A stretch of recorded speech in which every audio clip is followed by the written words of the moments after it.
Tampa Bay, it's Courtney, your local gossip girl. And Danielle from 97X with Fisher Boy and Steven Stamkos. This week, one of us is not feeling too well, so we both have dressed in extremely oversized clothing to compensate for the situation, but enough about that. Let's talk about the show. This week, Dan and Serena look like they're finally moving on. Nate and Jenny are done. Chuck and Blair are back up to their games, and everything ends with a bang, literally. Courtney? All right, number one, Nate. Nate.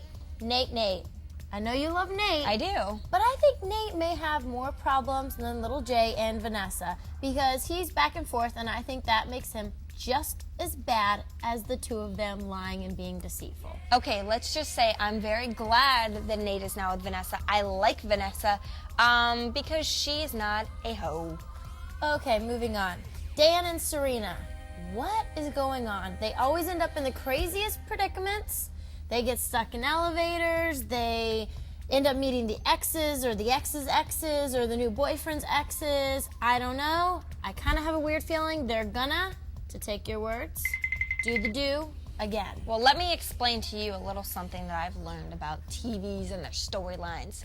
If Dan and Serena were to move on, right, they would kill a storyline on Gossip Girl, and they won't do it. So they will do again, and they'll like it. They're gonna like it. So Danielle's going with that they are doing the do again. I agree. Chuck Bass. Very nice to meet you. I might have to just go out and say, not only do I love Chuck Bass, but I love his father. He is a great guy. Do you guys think he dies? We'll get onto that later. I don't know. Chuck, your jacket, all I can say is wow. Am I thinking exactly? And all I can say is I don't even notice anymore when he's wearing something weird. You came in and you're like, did you see a sparkle jacket? No, Courtney, I didn't see a sparkle jacket because everything he wears is absolutely absurd. It's like from my grandma's closet. Wow. Danielle, give me a little dose of reality. I have just one thing this week. It is the school dance. There are 3 notable things that differ between the real world and Gossip Girl. Number 1, when you're in the real world and you're at a dance, you're grooving, you're hanging out. That was not a real dance, by the way. Anyways. Well, speaking of you grooving, did you guys happen to notice Dan's dance moves? Because it was worse than that, so you're good. I was imitating Dan, actually. Okay. So if you're in the real world and you're at your school dance, everybody's there, right? Your boyfriend's there, your girlfriend's there, your girlfriend's boyfriend's there. But you know who's not there?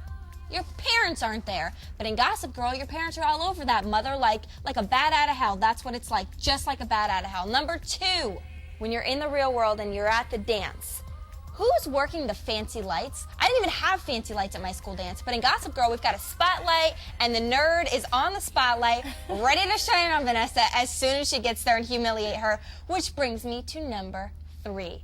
See-through dresses. Well, what do you think? Now, not much has changed since I was in high school, because it wasn't that long ago.